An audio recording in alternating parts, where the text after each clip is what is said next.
What's good, everybody? It's Big Game James, man. I'm back in the building, and we in these streets. Just got off work.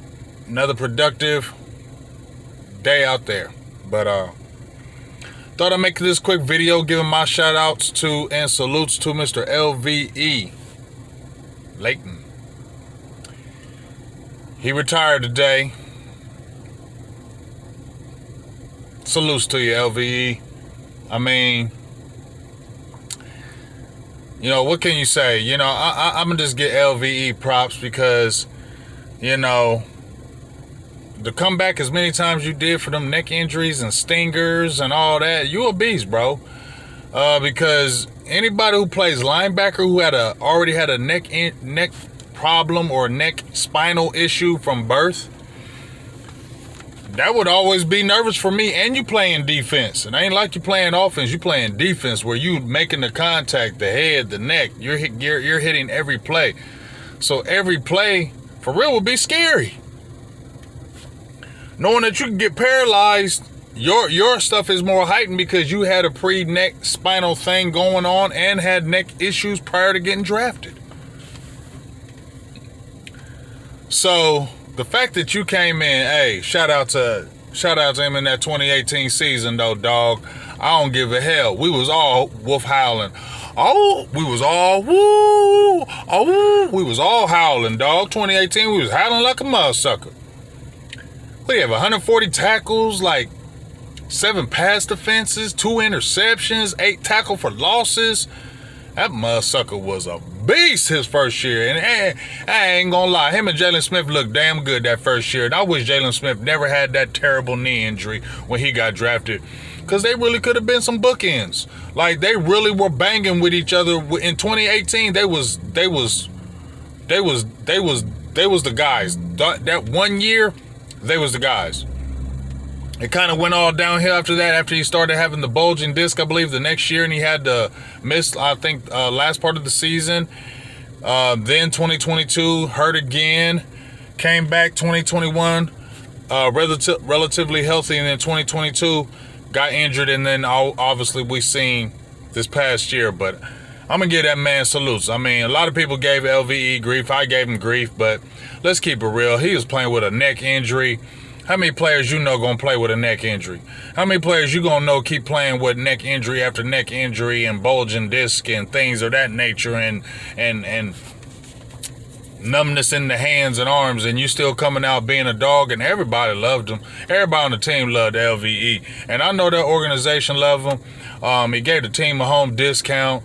Like I said, if I feel like that neck injury would have never happened 2019 or that bulging disc, he could have been the guy. He could have really been the guy. Like, LVE was playing like gangbusters his first year, but who's gonna come out and play crazy like that when your neck is messed up? So we had to look at, in hindsight, we gave him a lot of grief for not being physical, but who would be physical with a neck injury? The fact that he was still coming back and playing, that's big time props. I know I gave him grief, but I didn't kill him with it, because after he had that bulging disc or the 2019 injury, I made a video right after that talking about that injury and how they needed to draft linebackers after that because you can't depend on him no more.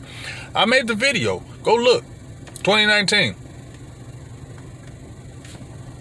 As soon as that happened, say we got draft because he ain't gonna be the same no more. Made the video, say he ain't gonna be the same no more because now you're not gonna play with that. He was playing with reckless abandon in 2018. Reckless abandon.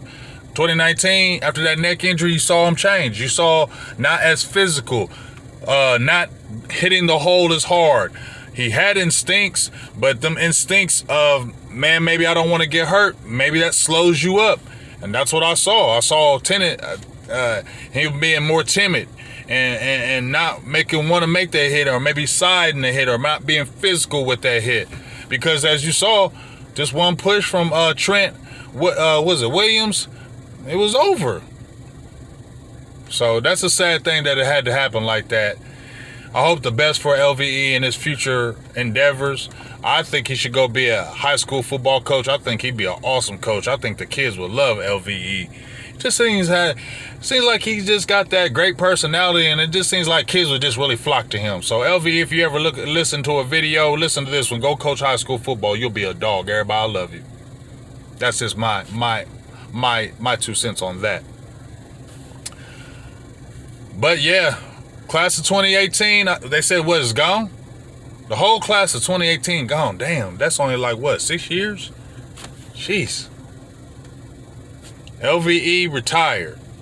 Connor Williams didn't resign him. He actually had a pretty good first year at center for Miami.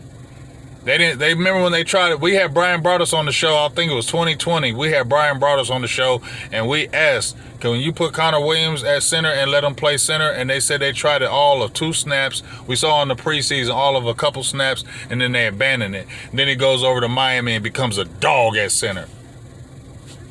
I'll let that go. Then you have Michael Gallup. He just recently, they said you could seek a trade. You can't find a trade partner, you're getting cut. Toe drag swag, high point balls. Michael Gallup was just the epitome of the good guy. Michael Gallup was the epitome of the good guy. I like Michael Gallup.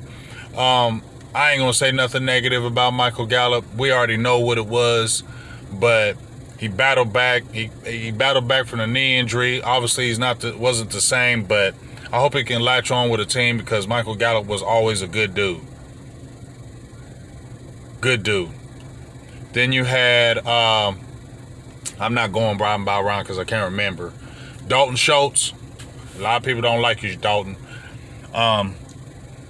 Pretty good reason. You ran your mouth. You blocked everybody. You know. You ain't really do nothing your first couple years, then you blew up the last couple. But I'm glad you got on with Houston and got you a 3-year deal and had a good season at Houston. I'm glad. I don't ever want to see nobody employed. But you was kind of a Rudy Poot in Dallas. Let's keep it real. You was a Rudy Poot in Dallas.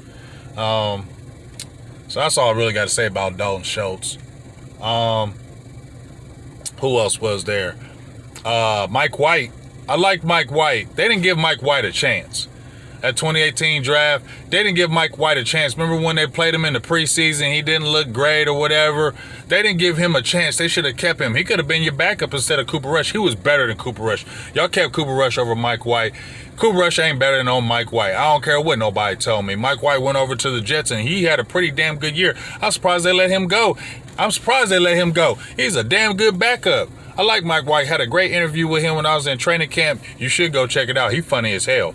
I like Mike White. Was a great baseball player, he said. I said, was you sweet? He said, come on, dog. It was funny.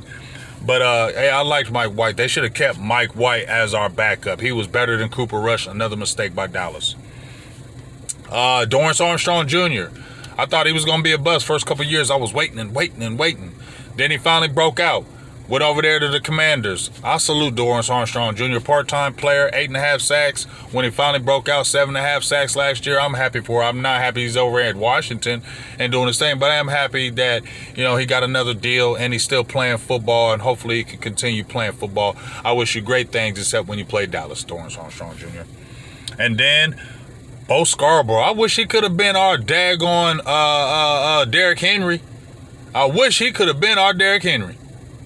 But it didn't work out. You could have been the Derrick Henry of the Cowboys, Bo Scarborough, but it didn't work out. So, sorry about that. Was Tony Pollard in that draft?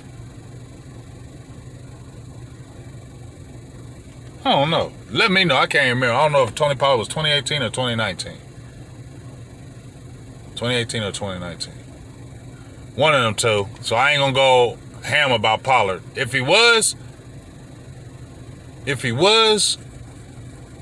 I don't know. I'm sorry. I'm in my phone. I don't have my other phone on me, so I can't look it up. But I don't know if Tony was 2018 or 2019.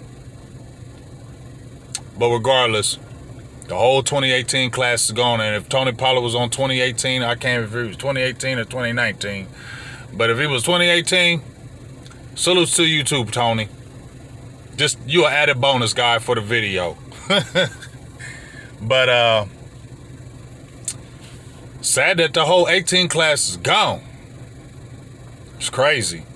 Only 6 years, whole class gone.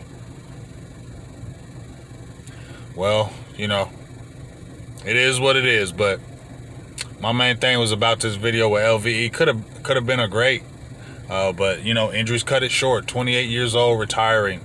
Injuries cut it short. But salutes to him. You know, the fans loved you.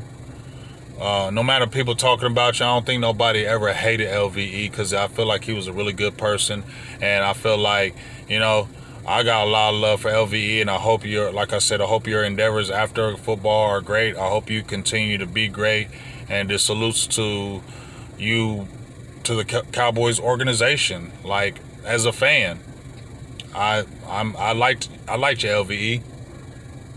I liked your LVE, and I hope everything continues to be great for you. So that's just kind of my 2 cents on it. Whole 2018 class gone, just like that. And Mr. LVE,